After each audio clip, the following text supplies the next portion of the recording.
guys, this is CryptoKingJAY back with another video, and in today's video we are going to go over some exciting news that just came out about 3 hours ago about the SEC and what that means for crypto moving forward.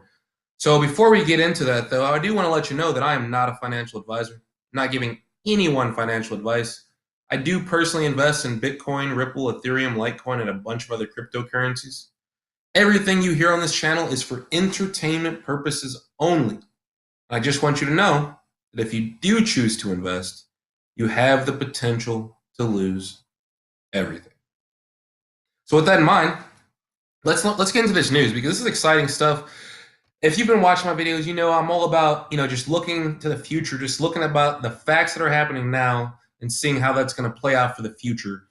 And as we've been talking about, as we've been seeing, the laws are about to change. I mean, the laws are about to change.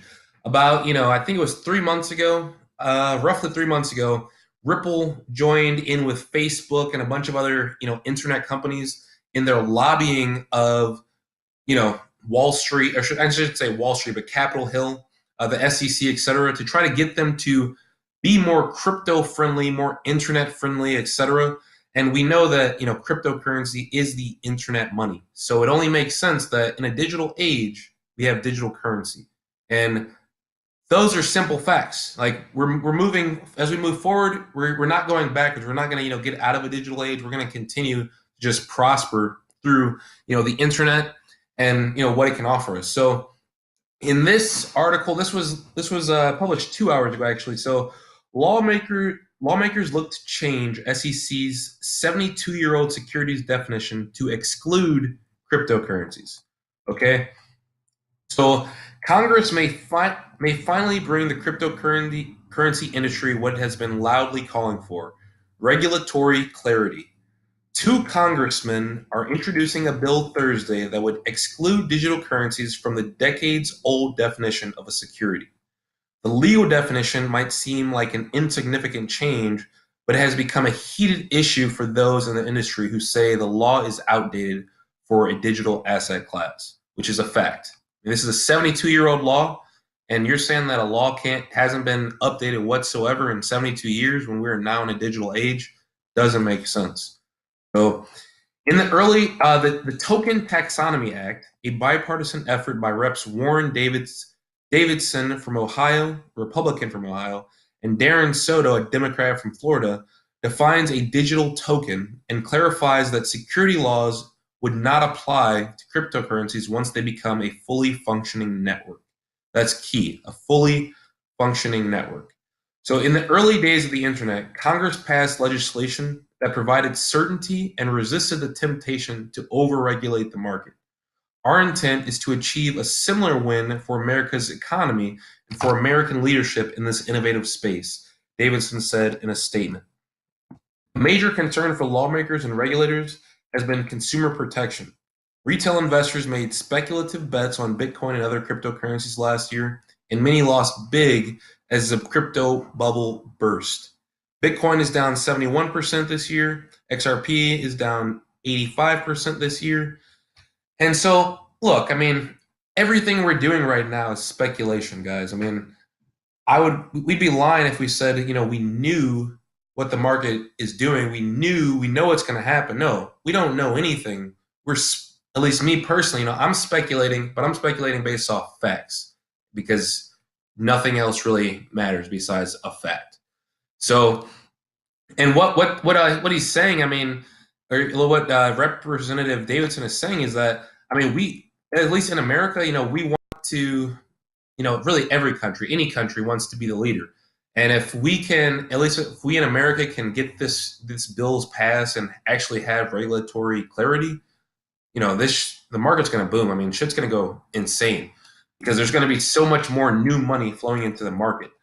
So there is one part in here that I really wanted to, okay. Here we go. The Supreme Court determined that any transactions that qualify as investment contracts are considered securities. According to the SEC, an investment contract exists if a person invests his money in a common enterprise and is led to expect profit solely from the efforts of the promoter or a third party. So, like I said earlier, key facts to note. An investment contract, I just want to read that one more time. Any transactions that qualify as investment contracts are considered securities. An investment contract exists if a person invests his or her money, in a common enterprise and is led to expect profits solely from the efforts of the promoter or a third party. So, sorry about that. Actually, let me pause this.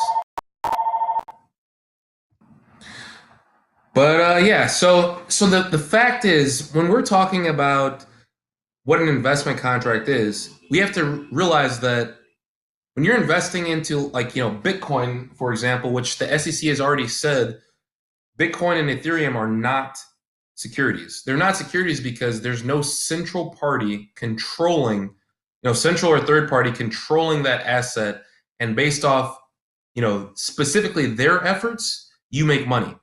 With cryptos, it's more decentralized, where everyone's efforts together, is what affects the price of that coin, and that's how you make your profit. So there, it's very kind of nuanced and kind of maybe hard to understand, but it's kind of simple, because it's either we're doing this together as a decentralized, network of people, which was, the whole concept of Bitcoin, taking power away from the central banks. So when it comes to these investment contracts, that's all they're saying. Just if it's owned by one person or one party, and that's the only way you can profit is if they profit, then it's a security, plain and simple. If not, if it's decentralized the way Bitcoin is, then it's not. So with that, I want to talk about Ripple, because Ripple has been the one that a lot of people, me personally, I know I'm very invested into Ripple. I'm invested into Ripple's long-term future, because that would help my long-term future. So I want to get into this article about how Ripple, this one is called "How Ripple Are Playing the SEC with XRP." So with many token issuers, they tend to take a plea when it comes to the Securities and Exchange Commission. AirFox and Paragon are good examples, but there are other ways to go around it for cryptocurrencies. When it comes to Ripple, they play the long game with the SEC by quickly pushing their digital currencies to full functionality. Crypto firms like Ripple will be able to create enough facts on the ground to escape a securities classification altogether. Ripple is a huge company now. Now, though, almost everyone will have heard of the firm in the crypto space. But even so, Ripple is very swiftly becoming the kind of prey that is almost too much trouble to handle. So, is XRP decentralized enough for the SEC? That's the question. The idea of decentralizing a whole entity out of being a security was noted at the Yahoo Finance earlier in the year. I believe this was in September, early in the year, when William Hinman of the SEC made a public statement in which he classed Ethereum and Bitcoin as in which he said, I think that was a typo by them, in which he said that classing Bitcoin and Ripple, or Bitcoin and Ethereum as securities, would seem to add little value. In addition to this, over time, there may be other sufficiently decentralized networks and systems where regulating the tokens or coins that function on them as securities may not be required. So Hinman's speech is the closest we'll get to regulatory clarity in today's world. Because unfortunately, these guys, SEC is not trying to speak under oath about crypto right now, because, as we've been seeing, they're kind of losing when it comes to the actual law. They might be getting companies like ICOs to pay them, $250,000 in a fine, but if those ICOs would have taken it to court, they probably would have won, and the SEC, would have shit to say. Like they can't say shit when the courts are agreeing with the ICOs. So so the statement, for a utility token to be distributed freely without regulation by the securities laws, it must be functional. But many utility tokens are only functional if they are distributed widely enough so that a decentralized system arises. So that's the whole thing with XRP, with them, rushing to get it out to clients, to actual institutions, so that there's so many people, holding part of XRP that it becomes decentralized because of that.